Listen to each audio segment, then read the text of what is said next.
नमस्कार दोस्तों, कैसे हैं आप लोग। मुझे विश्वास है कि आप लोग बहुत अच्छे होंगे।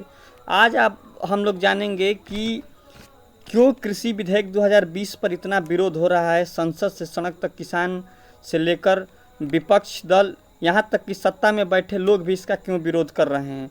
तो आइए जानते हैं कि क्या है कृषि विधेयक 2020। आज़ादी के बाद भारत की खेती में बड़ा बदलाव हो गया है। सरकार 3 कृषि विधेयकों को कृषि सुधार में अहम कदम बता रही है, तो किसान संगठन और विपक्ष इसके खिलाफ है। सरकार और सोशल मीडिया में किसान संगठन आवाज़ बुलंद किया है, तो लोकसभा में तीनों बिल पास हो गया है। बिल पास होने के विरोध में एनडीए सरकार की सहयोगी पार्टी अकाली दल के नेता और केंद्रीय खाद्य प्रसंस्करण मंत्री हरसिमरत कौर बादल ने अपने पद से इस्तीफा दे दिया है।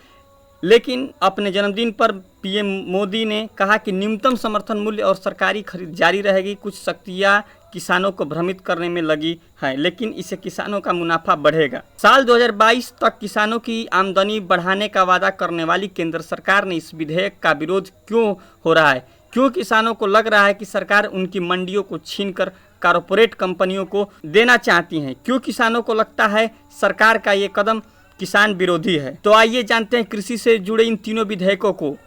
कृषि उत्पादन, व्यापार और वाणिज्य संवर्धन और सुविधा अध्यादेश। इस अध्यादेश के अंदर कहा गया है कि राज्य सरकारों को मंडियों के बाहर की कृषि उपज और बिक्री और खरीद पर टैक्स लगाने से रोकता है और किसानों को लाभकारी मूल्यों पर अपनी उपज बेचने की स्वतंत्रता देता है। सरकार का कहना है कि इस बदलाव के जरिए किसानों और व्यापारियों को किसानों के उपज की बिक्री और खरीद से संबंधित आज़ादी मिलेगी, जिससे अच्छे माहौल पैदा होगा और दाम भी बेहतर मिलेगा। सरकार का कहना है कि इस अध्यादेश से किसान अपनी उपज देश में कहीं भी किसी भी व्यक्ति या संस्था को बेच सकते हैं।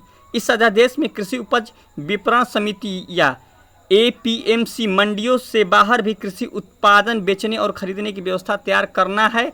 इसके जरिए सरकार एक देश एक बाजार की बात कर रही है। दूसरा अधिनियम, आवश्यक वस्तु अधिनियम 1955 में संशोधन। पहले व्यापारी फसलों को किसान को औने पौने दामों से खरीदकर उसका भंडारण कर लेते थे और कालाबाजारी करते थे। इसको रोकने के लिए इसेंशियल कमोडिटी एक्ट 1955 बनाया गया, जिसके तहत व्यापारियों द्वारा कृषि उत्पादन के एक लिमिट से अधिक भंडारण पर रोक लगा दी गई थी। अब नए विधेयक आवश्यक वस्तु संशोधन विधेयक 2020 आवश्यक वस्तुओं की सूचना से अनाज, दाल, तिलहन, खाद्य तेल, प्याज और आलू जैसी वस्तुओं को हटाने के लिए लाया गया है। किसान अपना उत्पादन खेत में या वाणिज्य प्लेटफार्म पर देश में कहीं भी बेच सकेंगे।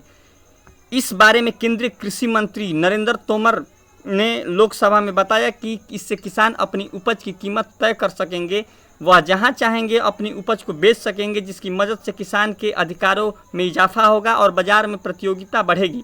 किसान की उसकी फसल की गुणवत्ता के अनुसार मूल्य निर्धारण की स्वतंत्रता मिलेगी। लोकसभा में बिल पास करते हुए सरकार ने कहा कि इस बदलाव से के जरिए किसानों और व्यापारियों के किसानों की उपज की बिक्री और खरीद से संबंधित आज़ादी मिलेगी, जिससे अच्छे माहौल पैदा होगा और दाम भी बेहतर मिलेगा। उन वस्तुओं पर राष्ट्रीय आपदा या अकाल जैसी विशेष परिस्थितियों के अलावा स्टॉक की सीमा नहीं लगेगी।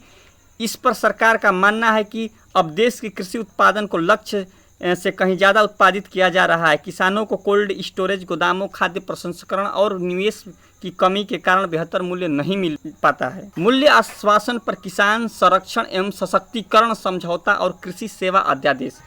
यह कदम फसल की बुआई से पहले किसान को अपने फसल को तय मानकों और तय कीमत के अनुसार बेचने का अनुबंध करने की सुविधा प्रदान करता है।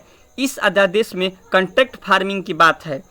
सरकार की माने तो इससे किसान का जोखिम कम होगा, दूसरे खरीदार ढूंढने के लिए कहीं जाना नहीं पड़ेगा। सरकार का तर्क है कि यह अध्यादेश किसानों को शोषण के भय के बिना समानता के आधार पर बड़े खुदरा कारोबारियों, निर्यातकों आदि के साथ जुड़ने में सक्षम है। केंद्रीय कृषि मंत्री नरेंद्र सिंह तोमर कहते हैं कि इससे बाजार की अनिश्चितता का जोखिम किसानों पर नहीं रहेगा और किसानों की आय में सुधार होगा। सरकार का यह भी कहना है कि इस अध्यादेश से किसानों की उपज दुनिया भर के बाजारों तक पहुंचेगी, कृषि क्षेत्र में निजी निवेश बढ़ेंगे। अब इसका विरोध क्यों हो रहा है? सड़क से संसद तक इसका क्यों विरोध हो रहा है, इसको हम जान लेते हैं। क्या कृषि उत्पादन, व्यापार और वाणिज्य संवर्धन और सुविधा अध्यादेश से किसानों को फायदा होगा? लंबे समय से किसान हितों की बात कर रहे स्वराज इंडिया के अध्यक्ष योगेंद्र यादव इस पर कहते हैं कि ये बात बिल्कुल सही है कि एपीएमसी मंडियों के साथ कई दिक्कतें हैं। सरकार किसान इससे खुश भी नहीं है, लेकिन सरकार की नई व्यवस्था भी ठीक नहीं है। यह अध्यादेश कहता है कि बड़े कारोबारी सीधे किसानों से उपज खरीद कर सकेंगे, लेकिन यह नहीं बताता है कि जिन किसानों के पास मोल भाव करने की क्षमता नहीं है वो इसका लाभ कैसे उठाएंगे। वे आगे कहते हैं कि अखिल भारतीय किसान संघर्ष समन्वय समिति के संयोजक बीएम सिंह भी विधेयक की नीतियों को लेकर सवाल करते हैं। वे कहते हैं कि सरकार एक राष्ट्र एक मार्केट बनाने की बात कर रही है, लेकिन उसे यह नहीं पता है कि जो किसान अपने ज़िले में अपनी फसल नहीं बेच पाता है वह राज्य या दूसरे ज़िले में कैसे बेच पाएगा। क्या किसान के पास इतने साधन हैं और दूर मंडियों में ले जाने में खर्च भी तो आएगा। उन्होंने आगे कहा कि इस अध्यादेश की धारा 4 में कहा गया है कि किसान को पैसा 3 कार्य दिवस में दिया जाएगा। किसान का पैसा फंसने पर उसे दूसरे मंडल या प्रांत में बार बार चक्कर काटने होंगे, न कि 2-3 एकड़ ज़मीन वाले किसान के पास लड़ने की ताकत है और नहीं ही वह इंटरनेट पर अपना सौदा कर सकता है। यही कारण है कि किसान इसके विरोध में है। देश के प्रसिद्ध निर्यातक, नीति विशेषज्ञ और कृषि मामलों के जानकार देवेंद्र शर्मा कहते हैं कि जिसे सरकार सुधार कह रही है वह अमेरिका, यूरोप जैसे कई देशों में पहले से ही लागू है। बावजूद इसके वहाँ के किसानों की आय में कमी आई है।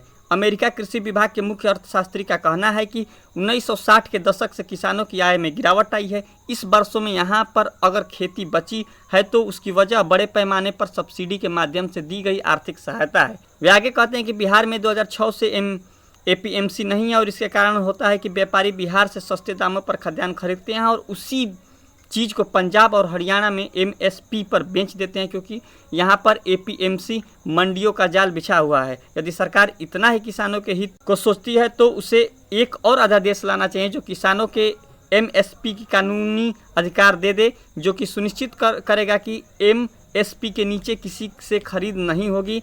इसके किसानों का हौसला बुलंद होगा। धन्यवाद। इस वीडियो को देखने के लिए अधिक से अधिक इसको शेयर करिए और किसानों तक पहुंचाइए। एक बहुत महत्वपूर्ण मुद्दा है।